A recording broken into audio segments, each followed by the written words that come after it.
बोलो जगद्गुरु मणिवेश्वर महाराज की जय। बोलो जगद्गुरु सिद्धार्थ महाराज की जय। बोलो गुरुनाथ महाराज की जय। सकल साधु संतों की जय।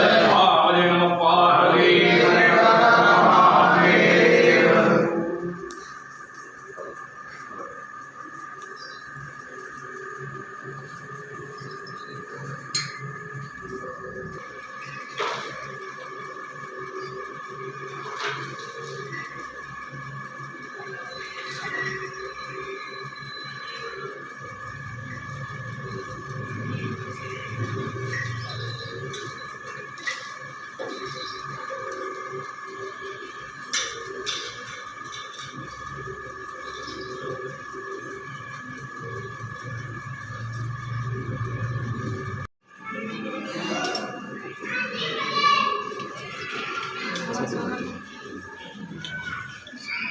ಲಿಂಗವನ್ನು ಕಟ್ಟಿದಂಥವ್ರು ನಮ್ಮ ಮನೆಯೊಳಗೆ.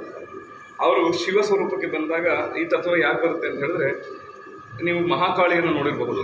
ಏನು ಮಹಾಕಾಳಿಯ ಒಂದು ಪಾದವನ್ನು ಸದಾಶಿವನ ಮೇಲೆ ಹಿಡಿತಾಳೆ, ಕರೆಕ್ಟ್ ಅಲ್ವಾ? ಈ ಸದಾಶಿವನ ಮೇಲೆ ಇಡ್ತಕ್ಕಂಥ ನೋಡಿ, ಎರಡು ಪಾದ ಇದೆಯಲ್ಲ ನೋಡಪ್ಪ, ಇದೇ ಪಾದ ನೋಡಿ, ಒಂದು ಹೆಜ್ಜೆ ಹೇಗಿದೆ ಆ ರೀತಿ ಕಾಣುತ್ತೆ ನೋಡಿ, ಕಾಣಿಸ್ತಿಪ್ಪ? ಹೌದು, ಒಂದೊಂದು ಹೆಜ್ಜೆ ಕಾಣುತ್ತೆ ನೋಡಿ. ಈ ಎರಡು ಹೆಜ್ಜೆನ ಇದನ್ನ ಏನಂತ ಹೇಳಿ ತುಂಬೆ ಅನ್ನೋದು ದೇವಿ ಅಂತ ಸ್ವಲ್ಪ ಪಾಡಿದೆ ನೋಡಿ. ಇವೆರಡನ್ನು ಜೋಡಿಸಿ ನೋಡಿ, ನಿಮಗೆ ದೇವಿಯ ಪಾದ ಕಾಣುತ್ತೆ. ಇದು ಲೆಕ್ಕ. ದೇವಿ ಪರಮಾತ್ಮ ಶಿವನ ಆಗ್ತಾನೆ, ದೇವಿ ಶಿವನ ಮೇಲೆ ನಿಂತಿರ್ತಾಳೆ ಅಂತ. ಈ ತುಂಬೆ ಹೂವು ಖಂಡಿತ. ಪ್ಲಸ್ ಇನ್ನೊಂದು ಏನಂತ ಹೇಳಿದ್ರೆ, ಈ ಇದನ್ನ ಸತ್ತಂತವರ ಒಂದು ಸಮಾಧಿಯ ಮೇಲೆ ಒಂದು ಇದರ ಮೇಲೆ ನಾವು ಇದು ಮಾಡಿದಾಗ ತುಂಬೆ ಗಿಡವನ್ನು ನೆಡೋದು ಒಂದು ಅಡಿಕೆ ಇದೆ. ಯಾಕೆ ಅಂತ ಹೇಳಿದ್ರೆ, ದೇವಿ ಪಾದ ಅಲ್ಲಿ ಎಲ್ಲಿ ಅಂತ.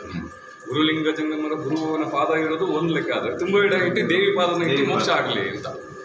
ಇದು ತುಂಬೆ ಹೂವಿನ ಒಂದು ಮಹತ್ವ. ಈ ತುಂಬೆ ಹೂವನ್ನು ಶಿವನಿಗೆ ಹಾಕಿ ಅಲ್ಲಿಂದ ಒಂದು ಅಪ್ಪನೆ ತಗೊಂಡ್ರೆ ದೇವಿ ನಿಮ್ಗೆ ಅಪ್ಪನೆ ಕೊಡಲು ಅಂತ ಹೇಳಿದ್ರೆ ಕೆಲಸ ಆಯಿತು ಅಂತ. ಈ ತುಂಬೆ ಹೂವಲ್ಲಿ ಅಷ್ಟು ಶಕ್ತಿ ಇರುತ್ತೆ. ಹಾಗಾಗಿ ಈ ಇದನ್ನು ಅಪ್ಪನೆ ತೆಗೆಯೋದ್ರಲ್ಲಿ ಬಹಳ ಕೆಲಸಕ್ಕೆ ಬರುತ್ತೆ ಶಿವನಂತ. ಯಾವ ಹೂವಲ್ಲೂ ಅಪ್ಪನೆ ಆಗಿಲ್ಲ ಅಂದರೆ ತುಂಬೆ ಹೂವಿನಲ್ಲಿ ಬಹಳ ಅಪ್ಪನೆ ಇದೆ. ಹಾಗೆ ಯಾಕೆಂದರೆ ದೇವಿ ಅನುಗ್ರಹ ಕೊಟ್ಟರೆ ಶಿವ ಕೊಡಲ್ಲಪ್ಪ, ದೇವಿ ಕೊಡಬೇಕು. ಬಲ ಅನ್ನೋದು ದೇವಿ ಸಂಕಲ್ಪ ಸಿದ್ಧಿ ಖಂಡಿತ. ಹಾಗಾಗಿ ಈ ತುಂಬೆ ಹೂವಿನಲ್ಲಿ ಅಷ್ಟು ಮಹತ್ವ ಐತೆ. ಹಾಗೆ बोलो मणिमलेश्वर महाराज की जय। जय नमः पार्वती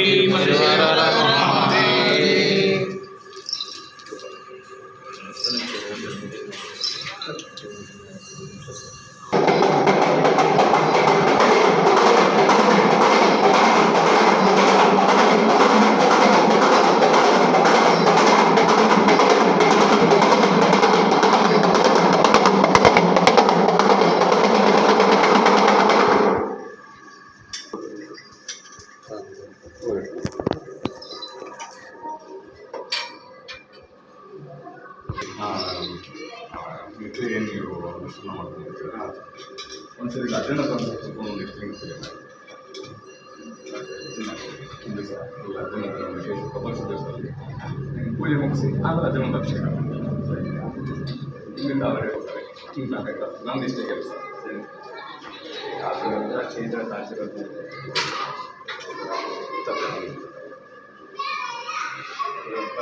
ಪೂಜೆ ಮಾಡಿದ ನಂತರ ಅಭಿಷೇಕ. ಫಸ್ಟು ಆತ್ಮ ಸಂತೃಪ್ತಿ ಆದಮೇಲೆ ಪರಮಾತ್ಮ ನೋಡ್ಕೋಬೋದು. ಗುರು ಸೇವೆ ಅದು ಸತ್ಯ, ಅದು ಮಾಡಲೇಬೇಕು ನಾವು. ಅದು ಆದರೆ ಅಲ್ಲಿ ಹೋಗೋಕ್ಕಿಂತ ಮುಂಚೆ ನಿಮಗೆಲ್ಲ ಶುದ್ಧಿಯಾಗಿರ್ಬೇಕು. ಅಂಗ, ಲಿಂಗ, ಈ ಮಂಗ, ಈ ಮೂರನ್ನು ಶುದ್ಧಿಯಾಗಿಬಿಟ್ರೆ ಅಲ್ಲಿ ಮಟ್ಟಕ್ಕೆ ನಾವು ಶುದ್ಧಿಯಾಗಿರ್ತಾರೆ. ಇದು ಲೆಕ್ಕ. ಹಾಗಾಗಿ ನಮ್ಮ ಒಂದು ಇದನ್ನು ಮುಗಿಸಿ ಫಸ್ಟು ಅನುಷ್ಠಾನ, ನಂತರ ಪೂಜೆ. ಫಸ್ಟು ಅಜ್ಜ ಕೊಟ್ಟರು ಒಂದು ಲಿಂಗಕ್ಕೆ. ಏಕೆಂದರೆ ಇಷ್ಟಲಿಂಗ ಪೂಜೆಯಿಂದ ಆತ್ಮಲಿಂಗದಿಂದ ಇಲ್ಲ ಇರಲ್ಲ ಮರದಿ ಹೋಗು ಚಿಕ್ಕಡಪ್ಪ ಇಲ್ಲವ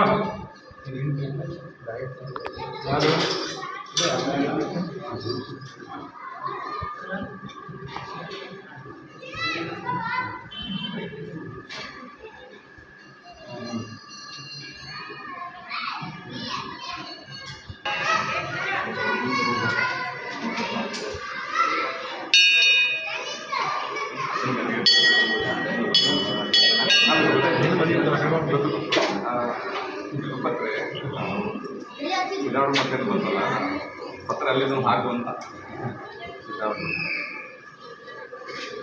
ಕೊಡ್ಬಾರ್ದು.